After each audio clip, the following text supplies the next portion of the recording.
Good morning everyone and welcome to the class. We are doing the revision of the chapter Understanding Diversity. That is the first chapter of civics, and in this chapter we have studied about the diversity in India in the previous class.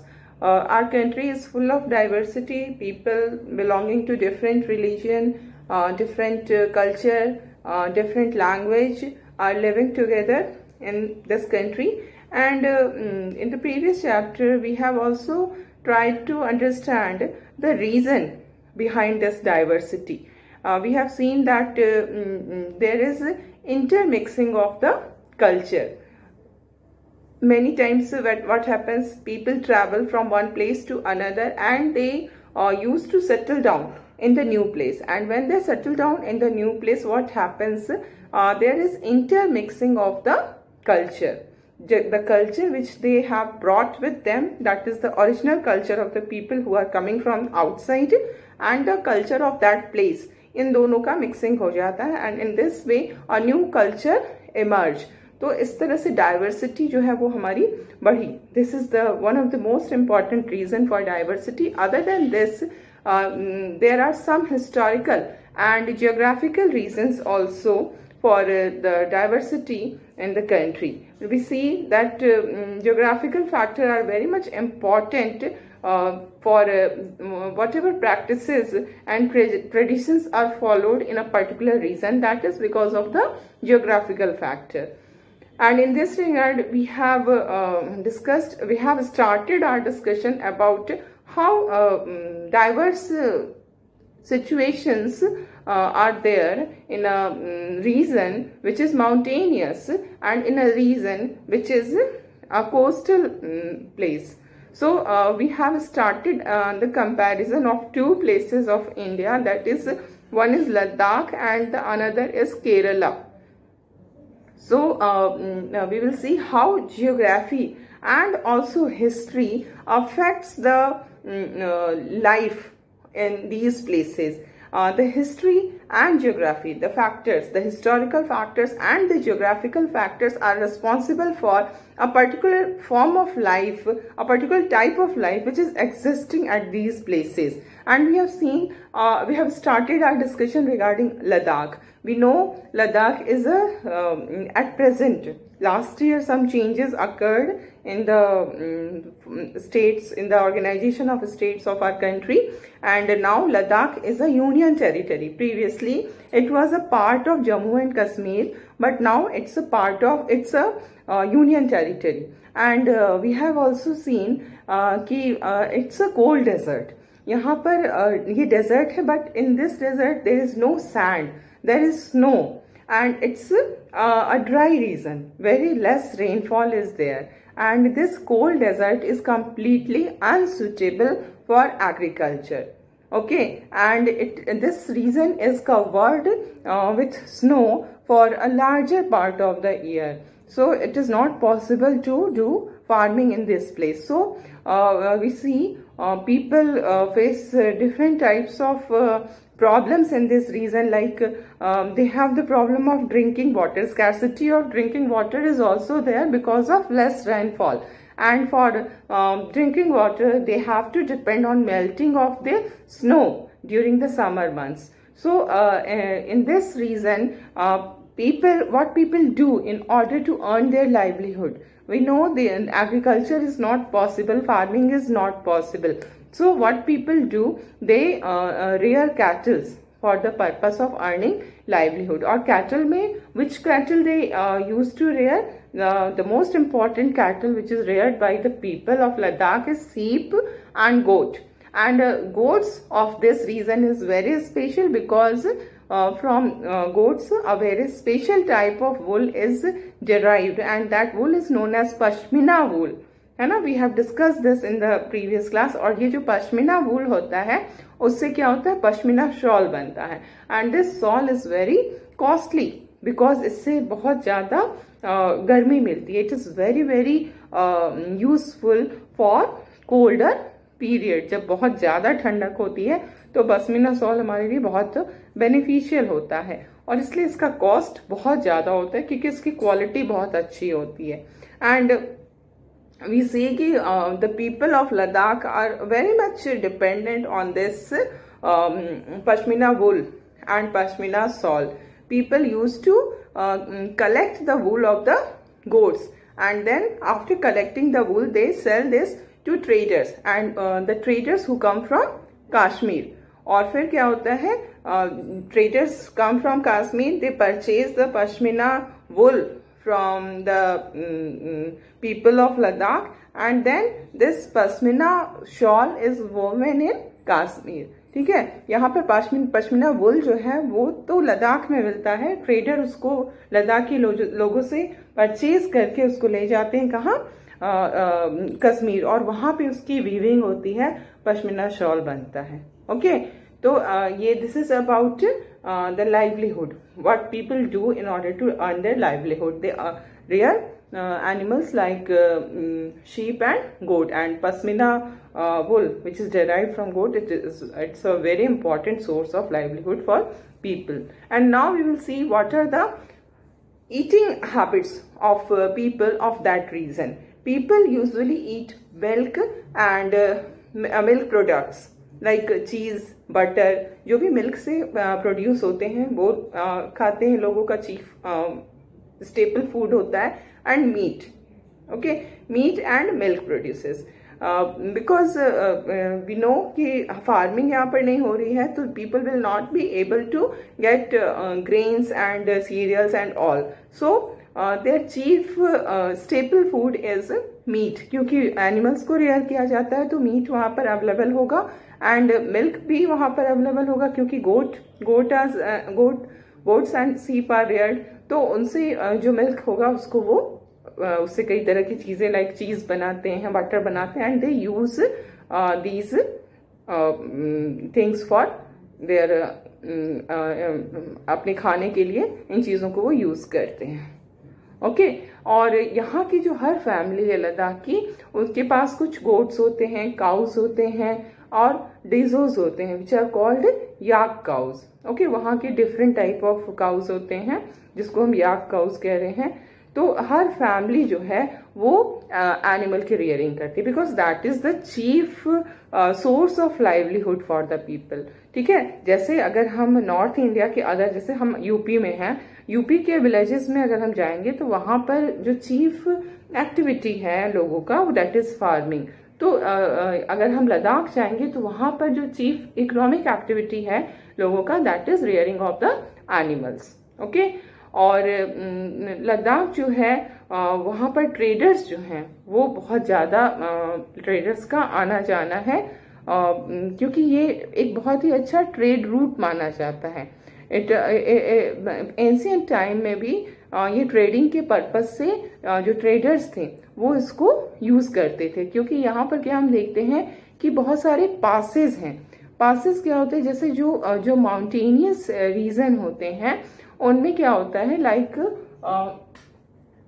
बहुत बड़े बड़े mountains हैं, है ना, और इधर जगह है, इधर प्लेस है, people are living this side and that side also. अब अगर इधर के लोगों को इधर आना हो तो क्या होगा, ये बहुत लंबा रूट होगा, उनको पूरा उधर से क्रॉस करके आना पड़ेगा.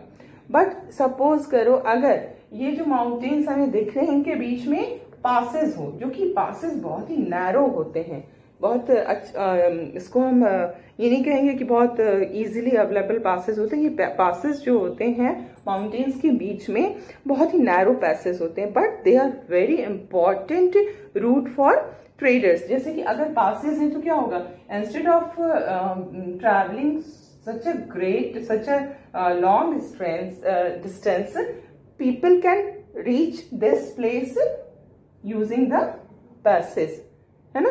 पैसेज को यूज करके वो बहुत ही, ये शॉर्टकट हुआ, है ना, इसको हम शॉर्टकट कहते हैं कि ये पूरा इतना घूम के यहाँ पर हम पहुंचेंगे, इसमें बहुत ज्यादा टाइम लगेगा, एनर्जी लगेगी, पैसे लगेंगे, तो मेहनत लगेगी, हर कुछ में लोग परेशान होंगे इतनी लंबी दूरी को ट्रैवल करने में. तो जो पैसेज होते हैं उनसे क्या होता है कि वो शॉर्टकट हो जाता है, बहुत कम टाइम में पीपल जो है वो एक जैसे माउंटेन्स की उस तरफ से इस तरफ आ जाते हैं, है ना. तो यहाँ पर क्या होता है कि जो जिस लद्दाख रीजन की हम बात कर रहे हैं वहां पर बहुत सारे पासेस हैं, ठीक है। जो ये पासेस होते हैं इनसे क्या होता है कि ट्रेडर्स बहुत पहले समय, हम अगर हिस्ट्री को भी देखें तो यही होता था। एंशियंट टाइम में भी ऐसे ही जो ट्रेडर्स होते थे वो इन पासेस को यूज करके उस साइड से इस साइड आते थे। तो इस कारण से हम देखते हैं कि जो हमारा लद्दाख रीजन है that is a great attraction for traders. Traders के लिए एक बहुत ही इम्पॉर्टेंट प्लेस है क्योंकि पासेस हैं और पासेस के थ्रू वो बहुत ही शॉर्टकट में दूसरी तरफ से इस तरफ आ जा रहे हैं, ठीक है। तो ट्रेडर्स जो है वो यहाँ पर हमेशा उनका आना जाना लगा रहता है। और traders, we know traders move in caravans. Caravan क्या होता है? कारवान्स जब ग्रुप ऑफ पीपल जो है वो एक साथ ट्रेवल करते हैं और बहुत लंबी दूरी, काफी लॉन्ग डिस्टेंस वो साथ साथ ट्रेवल करते हैं, तो उसको हम कैरावान्स कहते हैं। और ये जो कैरावान्स होते हैं वो अपने साथ बहुत सारी चीजें लेकर आते थे for the purpose of trading, like textile है, स्पाइसेस है, रॉ सिल्क है, कारपेट्स हैं, वो सारा कुछ अपने साथ लेकर के यहाँ पर पहुंचते थे। फिर यहाँ से वो डिफरेंट जगहों पर जाते थे। तो इस तरह से लद्दाख को अगर हम देखें तो यहाँ का जो जियोग्राफिकल फैक्टर्स हैं उसके कारण यहाँ पर फार्मिंग नहीं होती है ना। यहाँ पर the main economic activity is rearing of the animals. Then eating habit भी उसी तरह की है। पीपल का जो स्टेपल फूड है that is not grains and cereals but their staple food is meat and milk produces. क्यों? क्योंकि people are totally dependent on the animals, cattle. And then we have also seen कि ये जो लद्दाख है वो traders के लिए भी बहुत ही इम्पोर्टेंट अट्रैक्शन का सेंटर रहा है because of the passes. These all are geographical factors. और इसमें हम देख रहे हैं कि बहुत पहले से, एंशियंट टाइम से ट्रेडर्स का आना जाना होता था और आज भी ट्रेडर्स जो है वो वहां पर इम्पॉर्टेंट रोल प्ले करते हैं। तो that is historical factor also. अब हम अगर देखें तिब्बत के रिलीजन को, तो तिब्बत में जो रिलीजन फॉलो किया जाता है, बहुत मोस्ट इम्पॉर्टेंट रिलीजन तो तिब्बत का है वो बुद्धिज्म है। Okay, and now the question is from where Buddhism reached Tibet. ठीक है, तिब्बत जो जहां पर कि बुद्धिज्म के लिए बहुत ही इम्पोर्टेंट सेंटर माना जाता है, वहां ये बुद्धिज्म कैसे पहुंचता है। जिस बुद्धिज्म की हम बात कर रहे हैं जो कि लद्दाख का एक बहुत ही इम्पोर्टेंट रिलीजन है, ठीक है, लद्दाख का ये रिलीजन है और ये तिब्बत का भी एक बहुत इम्पोर्टेंट रिलीजन है। तिब्बत कहाँ है?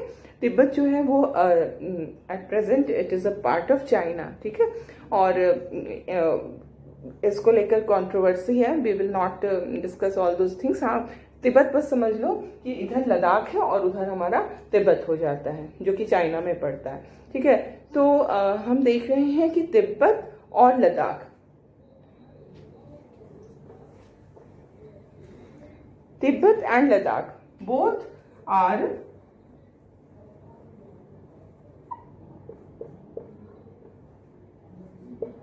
Important centre of Buddhism. दोनों ही बुद्धिज्म के बहुत ही इम्पोर्टेंट सेंटर हैं। अब हम ये देखेंगे कि पहले जो बुद्धिज्म थी वो कहाँ आई। पहले बुद्धिज्म लद्दाख में आया, ठीक है। लद्दाख के लोगों ने बुद्धिज्म को अडॉप्ट किया एंड देन यहाँ से जो बुद्धिज्म था वो तिब्बत पहुंचा इसी पासेस के थ्रू, है ना। पासेस के थ्रू यहाँ के लोग जो थे वो उधर पहुंचते थे, बॉर्डर के उस तरफ, जिसको आज हम कहते हैं जो चाइना का पार्ट है। तो ये पासेस के थ्रू लोगों का आना जाना होता था और इस तरह से जो बुद्धिज्म लद्दाख का सबसे इम्पोर्टेंट रिलीजन था वो तिब्बत पहुंचता है, ठीक है। एंड वन मोर थिंग कि Ladakh is also called little Tibet, क्योंकि तिब्बत का जो भी कल्चर है, जैसे बुद्धिज्म वहाँ बहुत इंपॉर्टेंट है तिब्बत में, लद्दाख में भी Buddhism is the most important religion. Then यहाँ की जो जियोग्राफिकल सिचुएशंस हैं that is also similar to Tibet. तो इस कारण से लद्दाख को क्या कहा जाता है? Ladakh is called little Tibet. Okay,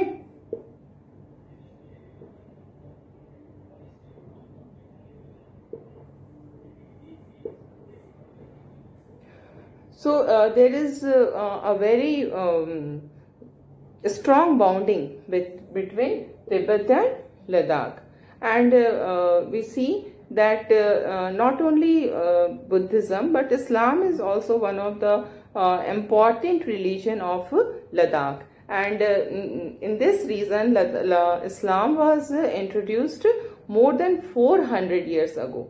Okay, and there is a large part of the population belongs to Islam religion. They are Muslims. तो अगर हम देखें तो लद्दाख में दो मेन रिलीजन है, एक तो बुद्धिज्म है और दूसरा इस्लाम है. बुद्धिस्ट एंड मुस्लिम पॉपुलेशन जो है वो वहां पर मौजूद है. ठीक है. अब इसके अलावा लद्दाख की एक और चीज हम देखते हैं कि Ladakh has a very rich oral tradition of songs and poems. जैसे ओरली एंशिएंट टाइम में क्या होता था, people were not knowing the art of writing, तो बहुत सारे ऐसे स्टोरीज होते थे, ऐसे सॉन्ग्स होते थे, ऐसे पोएम्स होते थे जो एक जनरेशन से दूसरी जनरेशन तक पहुंचती जाती थी, जबकि वो रिटन फॉर्म में था ही नहीं, बस orally the transmit was oral. Orally वो चीजें जो है, वो सॉन्ग्स हैं, वो स्टोरीज हैं, वो पोएम्स हैं, वो एक जनरेशन के लोग दूसरे जनरेशन के लोगों को सुनाते थे, फिर ये दूसरे जनरेशन के लोग नए आने वाले जनरेशन को सुनाते थे. इस तरह से ओरल ट्रांसमिशन जो होता था वो बहुत ही इम्पोर्टेंट था, और लद्दाख में भी इस तरह का oral tradition of songs and poems जो है वो हमको देखने को मिलता है. एंड देन वी सी कि तिब्बत का जो नेशनल एपिक है, तिब्बत के नेशनल एपिक का जो नाम है वो है केसर साजा. ठीक है. This Kesar saga are performed and sang by both Muslims and Buddhists of Ladakh. जो लद्दाख में मुस्लिम्स हैं और जो लद्दाख में तिब्बत बुद्धिस्ट हैं, मुस्लिम एंड बुद्धिस्ट दोनों ही जो हैं उनका एक कनेक्शन है तिब्बत के साथ. बुद्धिस्ट का तो ज्यादा है, बट मुस्लिम्स भी इसको हम कहेंगे कि वो इंटरमिक्सिंग ऑफ कल्चर है ना, कल्चर जो है वो एक दूसरे से मिल जाते हैं.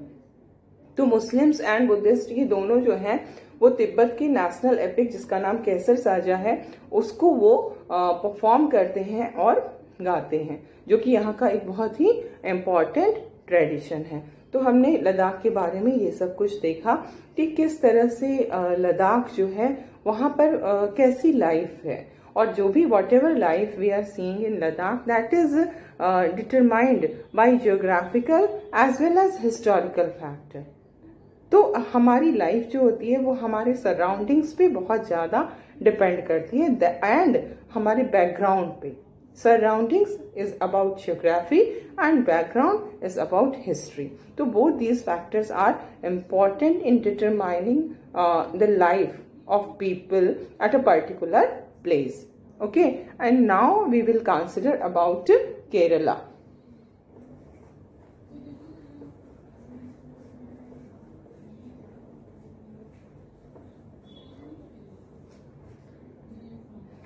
Kerala.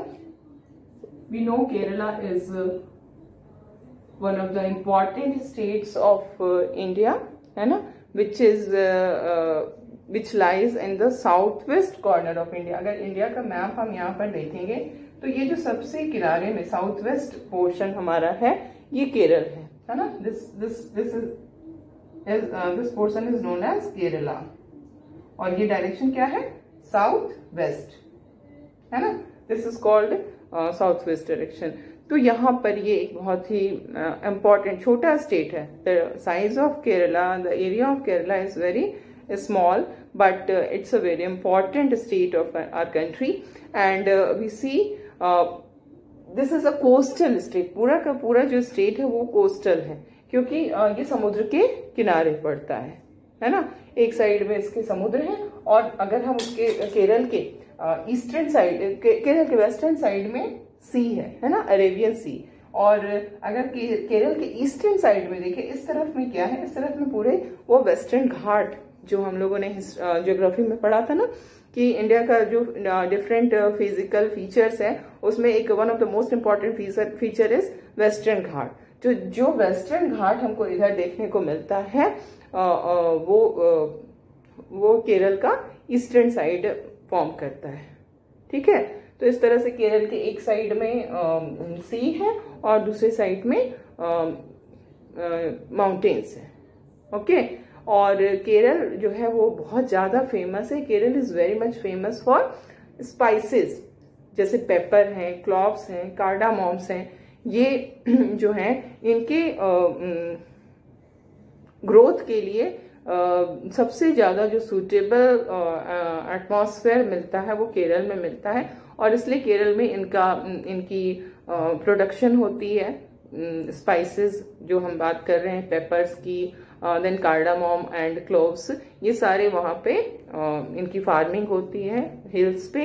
एंड ये जो स्पाइसेस हैं उसके कारण केरल जो है वो बहुत ज़्यादा फेमस है। और ये सिर्फ we are not talking about India only, ये पूरे वर्ल्ड में फेमस है। और ये आज की बात नहीं है, बल्कि अगर हम बहुत एंशियंट टाइम से देखें तो ये स्पाइसेस जो थे वो केरल के जो स्पाइसेस थे वो उसका सारी दुनिया में लोग उसको जानते थे। कैसे जाने, कैसे केरल के जो स्पाइसेस थे वो दुनिया के दूसरे पार्ट्स तक पहुंचे। These spices reached to different parts of the world through the traders only. So it was a great attraction for traders from the ancient time, and we will see that the Jew traders and the Arab traders were first to come here. ठीक है, जो सबसे पहले traders यहाँ पर आए वो juice थे और अरब ट्रेडर्स थे। This is important information for you. The juice trader and Arab traders were first to reach Kerala. Okay, and now we see about the religion of Kerala. In Kerala, we find that Christianity is one of the most important religion at that place. And how Christianity came to that place, and when Christianity started to spread in Kerala, it was around 2000 years ago. 2000 years ago, it was around 2000 years ago when one of the most important apostle of Christ, Saint Thomas, okay, he reached Kerala around 2000 years ago. और ये जो apostle of Christ, Saint Thomas, when he reached Kerala 2000 years ago, from that time we see that this the religion of Christianity started to spread in Kerala. उन्होंने ही apostle of Christ Saint Thomas ने ही केरला में Christianity को लाया। Okay, and other than Christian population in Kerala, there are people belonging to other religion are also living there, and this is like Muslim population is also there in Kerala. तो ये Muslim population वहाँ कहाँ से आए, what is the source? ये हम historical factors देख रहे हैं। अगर किसी भी रीजन का अगर हम देख रहे हैं कि वहाँ पर जो रिलीजन है वो कैसे वहाँ पर क्रिश्चियनिटी कैसे स्प्रेड किया, तो हम देख रहे हैं कि 2000 years ago apostle of Christ Saint Thomas आए, उन्होंने अपने साथ क्रिश्चियनिटी को लाया। देन वी सी कि Islam is also one of the most important religion of Kerala. तो केरला में बहुत सारे लोग हैं जो इस्लाम रिलीजन को बिलोंग करते हैं। तो ये कैसे आए? ये अरब ट्रेडर्स के साथ आए। अरब ट्रेडर्स जो थे वो ट्रेडिंग के पर्पज से केरला आते थे, because Kerala was very much famous for spices. तो जो ट्रेडर्स आते थे, मेनी टाइम्स इट हैपेंड कि ये ट्रेडर्स जो थे वो परमानेंटली सेटल कर जाते थे, और उनके जब परमानेंटली अगर वो वहां पे सेटल कर जा रहे तो obviously the religion will spread, है ना। तो इस तरह से जो इस्लाम धर्म था वो भी यहाँ पर स्प्रेड करता है। और इसमें एक और नाम हमारे सामने आता है और वो है Ibn Battuta. Ibn Battuta. Now who is this? Ibn Battuta. Ibn Battuta, he was a traveler, okay, who traveled Kerala around 700 years ago. ठीक है, he came to Kerala 700 years ago, and he also wrote a travelogue in which he describes the lives of Muslims and says that they were a highly respected community. तो Ibn Battuta जो कि एक traveller थे, वो केरल आते हैं, travel करते हैं अराउंड 700 years ago, और अपने उन्होंने एक ट्रैवलॉग लिखा है. ट्रैवलॉग क्या हुआ, जो वो ट्रैवल कर रहे हैं उसके बारे में उन्होंने अकाउंट्स लिखे हैं, बहुत सारी चीजें बताई हैं अपनी जहां जहां वो ट्रैवलिंग उन्होंने किया. तो वो केरल के बारे में बताते हैं कि केरल में जो मुस्लिम्स थे उनको बहुत ही ज्यादा रिस्पेक्टेड कम्युनिटी माना जाता था, यानी कि मुस्लिम पॉपुलेशन वाज देयर. तो ये मुस्लिम पॉपुलेशन कहाँ से आई, उसी अरब ट्रेडर्स से ये मुस्लिम पॉपुलेशन स्प्रेड किया. ओके, और इसके अलावा भी सी कि the Portuguese were the people who discovered the sea route to India from Europe. Europe से सी रूट का नहीं पता था, इंडिया तक आने के लिए सी root people were not aware, people of Europe were not aware of the sea route to India. ठीक है, इसमें पोर्टुगीज एक थे Vasco da Gama. You must have heard the name of Vasco da Gama.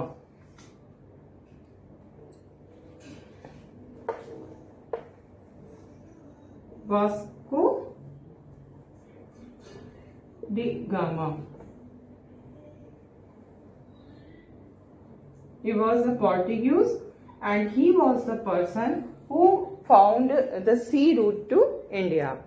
So he was the first person who belonged to Europe. He was a Portuguese, and Portuguese is a country of Europe.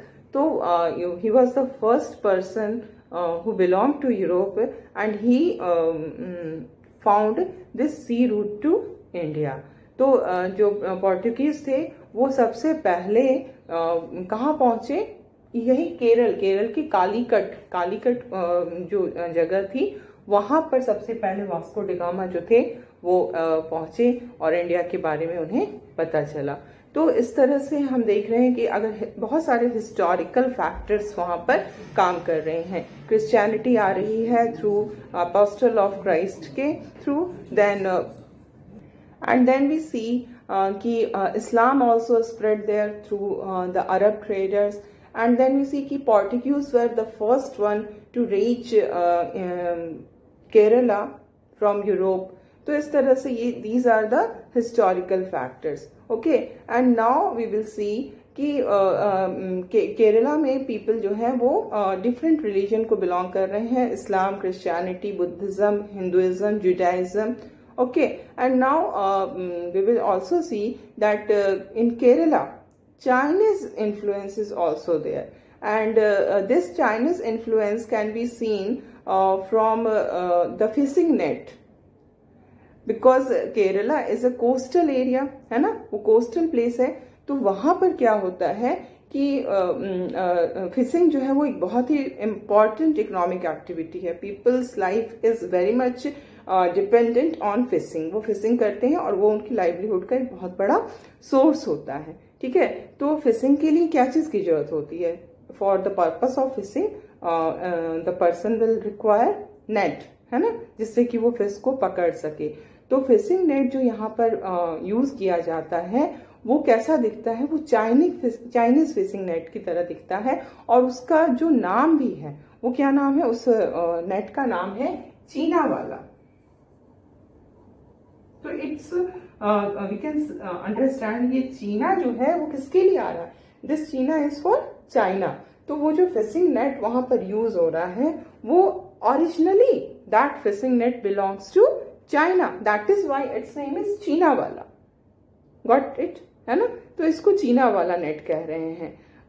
इस तरह से ये जो चीजें हैं ये हमें बता रही हैं कि कहीं ना कहीं चाइना से भी केरल का कनेक्शन था. इसके अलावा जो वहां पर यूटेंसिल यूज होता है फ्राई करने के लिए, जो फ्राइंग पैन है जो वहां पर यूज होता है केरल के बिल्कुल ओरिजिनल प्लेसेस में, ओरिजिनली जो चीजें यूज होती हैं फ्राइंग पर्पज से जो यूटेंसिल यूज होती है उसको क्या कहा जाता है? चीना चट्टी. चीना चट्टी. तो ये जो चीना चट्टी है, यहाँ भी चीना जो है दैट इज फॉर चाइना। तो कहीं ना कहीं चाइना से इसका भी रिलेशन है। अब इस बारे में अभी हमें मतलब the historians are not very much aware कि how Kerala is related to China, but कहीं ना कहीं केरल का में चाइनीज इन्फ्लुएंस भी है। सो वी सी कि केरल का जो लैंड है दैट इज वेरी फर्टाइल, ठीक है, और वहाँ की क्लाइमेट भी जो है वो सुटेबल है, और that is why farming is one of the most important economic activity, ठीक है। और सबसे जो इम्पोर्टेंट क्रॉप यहाँ पर है, जो स्टेपल फूड है लोगों का, दैट इज राइस। पैडी जो है वो सबसे स्टेपल पैडी जो है वो इम्पोर्टेंट क्रॉप है, और स्टेपल फूड जो है वो राइस होता है वहाँ पे। And other than rice, fish are also important, because fishing जो है वो भी एक बहुत इम्पॉर्टेंट इकोनॉमिक एक्टिविटी है, because the place is a coastal region, है ना। तो जो स्टेपल फूड है लोगों का वो राइस है, फिश है, and vegetables also. So this is about Kerala. In this way we can see कि किस तरह से जो एक पर्टिकुलर प्लेस की जो लाइफ होती है वो वहाँ की हिस्ट्री से, वहाँ की जियोग्राफी से कैसे अफेक्टेड होती है। Okay, we will continue our discussion in the next class.